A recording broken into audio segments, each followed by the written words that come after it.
ஆன்மீக அன்பர்கள் அனைவருக்கும் தெய்வீக எண்ணங்கள் யூடியூப் சேனலின் சார்பாக அன்பான வணக்கங்கள். இன்னைக்கு நம்ம தெய்வீக எண்ணங்கள்ல பார்க்கக்கூடிய மிகவும் ஒரு முக்கியமான பதிவு, மகா சிவராத்திரி அன்று வீட்டிலேயே இருந்து சிவபெருமானை எப்படி வழிபாடு செய்வது. இந்த 4 கால பூஜையில முக்கியமாக இந்த ஒரு கால பூஜை ரொம்ப ரொம்ப முக்கியமானது. இந்த நேரத்தை தவறவிடக்கூடாது. அதிலேயும் கோவிலுக்கு சென்ற பலனை கிடைப்பதற்கு வீட்டில் எப்படி வழிபாடு செய்வது, இதை பற்றி எல்லாமே இந்த பதிவுல தெளிவாக விரிவாக பார்க்க போறோம். பதிவை தொடர்ந்து கடைசி வரைக்கும் பார்த்து பயன்பெறுங்கள்.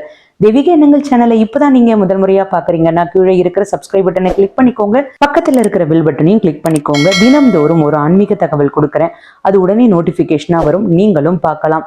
மகா சிவராத்திரி விரதம் அப்படின்றது சிவபெருமானுக்கு இருக்கக்கூடிய விரதங்கள்ல ரொம்ப ரொம்ப ஒரு உயர்வான விரதம் அப்படின்னு சொல்லலாம். எத்தனையோ விதமான சிவராத்திரிகள் இருந்தாலும் இந்த மாசி மாதத்தில் வருகின்ற தேய்பிரை சதுர்தசி திதியை நம்ம மகா சிவராத்திரின்னு சொல்றோம். அதாவது அமாவாசைக்கு முன்பாக வரக்கூடிய இந்த நாளை மகா சிவராத்திரின்னு சொல்லலாம். இந்த நாள்ல சிவபெருமானை உண்மையான பக்தியோடு அன்போடு விரதம் இருந்து வழிபாடு செய்தீங்கன்னா நினைத்த வரங்களை சிவபெருமான் நமக்கு வாரி வழங்குவார் அப்படின்றது ஐதீகம். குடும்பத்தில் எந்த ஒரு பிரச்சனையாக இருந்தாலும் அது தீர்வதை கண்கூடாக பார்க்கலாம். வீட்டிலேயே சிவபெருமானை நினைத்து விரதம் இருந்து வழிபாடு எப்படி செய்தால் நமக்கு கோவிலுக்கு சென்ற பலன் கிடைக்கும் அப்படின்றதான் இந்த பதிவுல நம்ம பார்க்க போறோம். மகா சிவராத்திரி வருகின்ற பிப்ரவரி 26 புதன்கிழமை வருகின்றது. மாதந்தோறும் சிவராத்திரி வந்தாலும் இந்த வருடத்திற்கு ஒரு முறை வரக்கூடிய சிவராத்திரி மகா சிவராத்திரி அப்படின்னு சொல்லலாம். இந்த மகா சிவராத்திரி விரதத்தை யார் வேணாலும் இருக்கலாம், எந்த வயதை சேர்ந்தவர்கள் வேணாலும் இருக்கலாம். பெரும்பாலும் சிவன் கோவிலுக்கு சென்று அங்கு இரவு முழுவதும் தங்கி கண் விழித்து அங்கு நடக்கின்ற 4 கால பூஜையில கலந்து கொண்டு சிவனை வழிபாடு செய்வதுதான் எல்லோருடைய வழக்கம். ஆனா நம்மளுக்கு உடல்நிலை சரியில்லை, கோவிலுக்கு போக முடியல அப்படின்னு சூழ்நிலை இருந்தாலும் சரி, வீட்டிற்கு அருகில சிவன் கோயில் இல்லை அப்படின்னு சொல்றவங்களும், கோவிலுக்கு சென்று இரவு நேரத்துல தங்க முடியல, வழிபாடு செய்ய முடியல அப்படின்னு கவலைப்படுறவங்க வீட்டிலேயே எளிமையா சிவராத்திரி விரதத்தை நான் சொல்கின்ற மாதிரி வழிபாடு பண்ணுங்க. உங்களுக்கு கோவிலுக்கு சென்று எப்படி சிவபெருமானை தரிசித்த பலன் கிடைக்குமோ அது கண்டிப்பாக கிடைக்கும். எப்படி இருக்கணும் அப்படின்றத பார்த்துடலாம். மகா சிவராத்திரி நாளான அதாவது இந்த பிப்ரவரி 26 அதிகாலையிலே எழுந்து குளிச்சிடுங்க. அதாவது நதிகள்ல குளங்கள்ல இந்த மாதிரி புனித நீராடலாம். அப்படி நீராடி விட்டு விரதத்தையும் துவங்கலாம். அப்படி இல்லைன்னா வீட்டிலேயே நீங்க குளிக்கின்ற தண்ணீர்ல சிறிதளவு கங்கா ஜலம் அப்படின்னு கடைகள்ல விற்கும், கங்கா தண்ணீர்னு விற்கும். அதை வாங்கிட்டு வந்து அதை தண்ணீர்ல விட்டுட்டு அதற்கப்புறமா குளிச்சிருங்க. இப்படி முடியாதவங்க நீங்க வெதுவெதுப்பான தண்ணீர்ல குளிக்கலாம். இப்படி குளிச்சுட்டு விரதத்தை நீங்க ஆரம்பிக்கலாம். வீட்டையும் பூஜை அறையும் சுத்தம் செய்துக்கோங்க. முக்கியமா பாத்தீங்கன்னா வீட்டுல சிவலிங்கம் இருந்தால் சிவலிங்கம் வைத்து வழிபாடு பண்ணுங்க. சிவலிங்கம் இல்லை அப்படின்னு சொல்றவங்க நீங்க என்ன பண்ணலாம்னா ஒரு தீபம் ஏற்றி வைத்து விட்டு அதுல சிவபெருமானை மனதார நினைத்து சிவலிங்கமாக பாவித்து நீங்க வழிபாடு செய்யலாம். வீட்டில் படம் இருந்தா சிவபெருமான் பார்வதி இந்த படம் இருந்தா அப்படியும் நீங்க பூஜை பண்ணலாம். மகா சிவராத்திரி விரதத்தை துவங்கிடலாம். அதாவது உணவு எதுவும் சாப்பிடாம நீங்க விரதம் இருக்க ஆரம்பிக்கலாம். காலையில 9 மணிக்கு மேல சதுர்தசி திதி ஆரம்பிக்கின்றது. விரதத்தை அப்பொழுது நீங்க துவங்க ஆரம்பிக்கலாம். இது மறுநாள் காலையில 9:30 மணி வரைக்கும் இருக்கு, 27 வரைக்கும். அதனால மகா சிவராத்திரி விரதத்தை காலையில 9 மணிக்கு மேல ஆரம்பிங்க. பால் பழம் சாப்பிட்டு விரதம் இருக்கலாம், தண்ணீர் மட்டும் அருந்தி விரதம் இருக்கலாம். வயதானவர்கள் கர்ப்பிணி பெண்கள் விரதம் இருக்க வேண்டாம். உடம்பு முடியல அப்படின்னு சொல்றவங்க விரதத்தை இருக்க வேண்டாம். விரதம் இருக்கிறவங்க இந்த முறையில விரதம் இருக்கலாம். மறுநாள் உங்க பூஜையெல்லாம் முடிச்சதுக்கு அப்புறமா உங்க விரதத்தை நீங்க நிறைவு செய்துக்கலாம். முக்கியமா பாத்தீங்கன்னா வீட்டுல சால கிராமம் இருந்தது அப்படின்னா பஞ்சாமிர்தம், நெய், பால் இதால அபிஷேகம் செய்யுங்க. முடியாதவங்க அதாவது கங்கை நீர் அப்படின்னு கங்கா ஜலம் கடைகள்ல விற்கும், அதை பூஜை அறையில வைத்தும் நீங்க வழிபாடு பண்ணுங்க. அபிஷேகமும் பண்ணலாம். கங்கா ஜலத்துல சிவலிங்கத்திற்கு அபிஷேகம் பண்ணலாம். மண் அகல்ல நெய் ஊற்றி விளக்கேற்றணும். அதாவது பூக்கள் வைத்து ஒரே ஒரு வில்வ இலையாவது வைத்து வழிபாடு செய்யுங்க.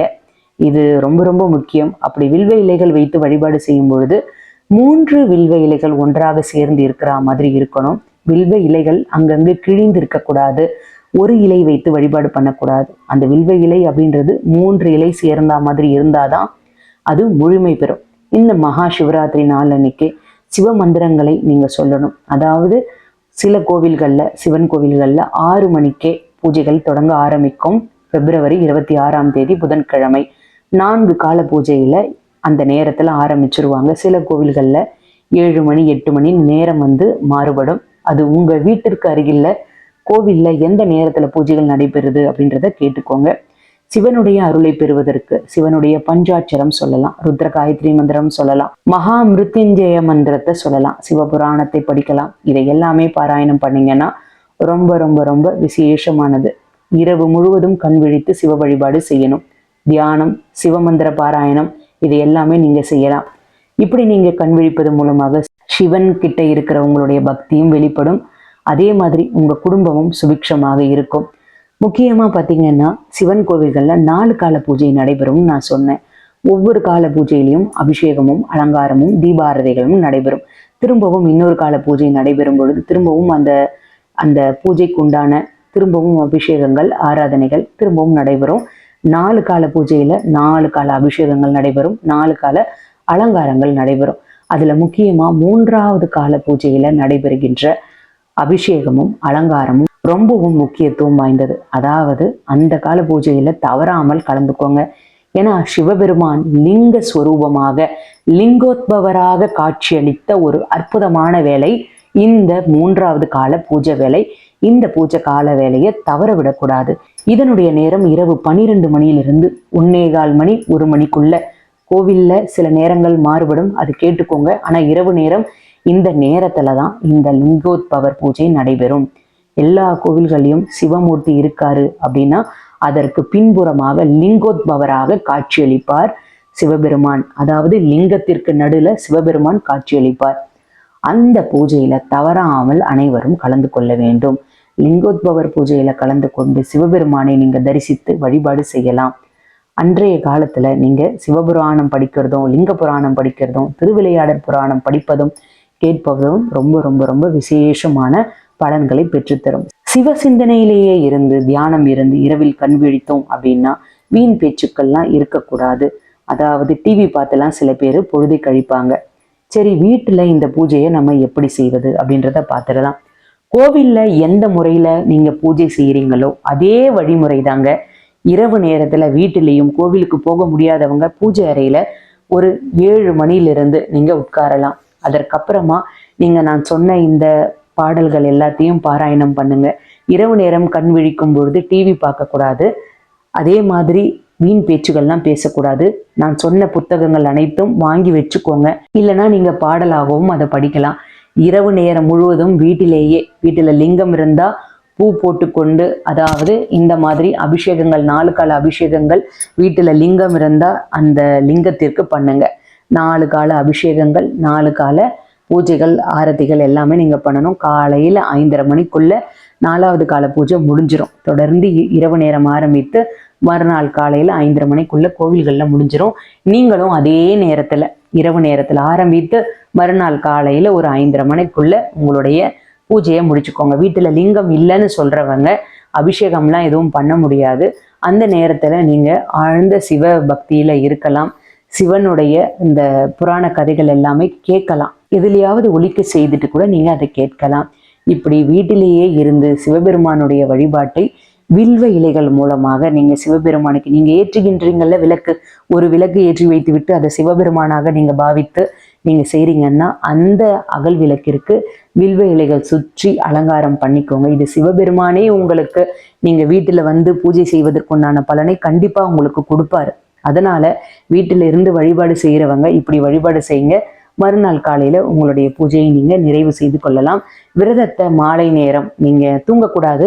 பகல் நேரத்துல தூங்காதீங்க. 27ஆம் தேதி அமாவாசை வருகின்றது. இதை பற்றிய தனிப்பதிவு நான் கொடுத்துருக்கேன். மாலை நேரம் தீபதூப ஆரத்திகள் எல்லாமே காமிச்ச பிறகு நீங்க முக்கியமாக உங்களுடைய விரதத்தை நிறைவு செய்துக்கலாம். நல்ல பலன்கள் இதன் மூலமாக உங்களுக்கு கிடைக்கும். ஓம் நமச்சிவாய. இந்த நாமத்தை கமெண்ட்ல டைப் பண்ணுங்க. சிவபெருமானுடைய ஆசீர்வாதம் உங்களுக்கு பரிபூரணமாக கிடைக்கும். வாழ்க வளமுடன். இன்னைக்கு நான் கொடுத்த இந்த தகவல் உங்களுக்கு பயனளிக்கக்கூடியதாக இருக்கும்னு நான் நினைக்கிறேன். இந்த வீடியோ பிடிச்சிருந்தா லைக் பண்ணிக்கோங்க. உங்களுடைய நண்பர்களுக்கும் உறவினர்களுக்கும் ஷேர் பண்ணுங்க. அவர்களும் இதன் மூலமாக பயன்பெறட்டும். தெய்வீக எண்ணங்கள்ல இதே மாதிரி நிறைய ஆன்மீக தகவல்கள்லாம் இருக்கு. தவறாமல் பாருங்க. இன்னும் நீங்க தெய்வீக எண்ணங்கள் சேனலை சப்ஸ்கிரைப் பண்ணாம இருக்கீங்கன்னா கீழே சப்ஸ்கிரைப் பட்டன் இருக்கு, சப்ஸ்கிரைப் பண்ணிக்கோங்க. பக்கத்திலேயே பெல் பட்டன் இருக்கு. தினமும் நான் கொடுக்கக்கூடிய ஆன்மீக தகவல் உடனே நோட்டிபிகேஷன் வரும், நீங்களும் பார்க்கலாம். மீண்டும் நாளை ஒரு நல்ல ஆன்மீக தகவலோடு நான் உங்களை சந்திக்கின்றேன். நன்றி, வணக்கம்.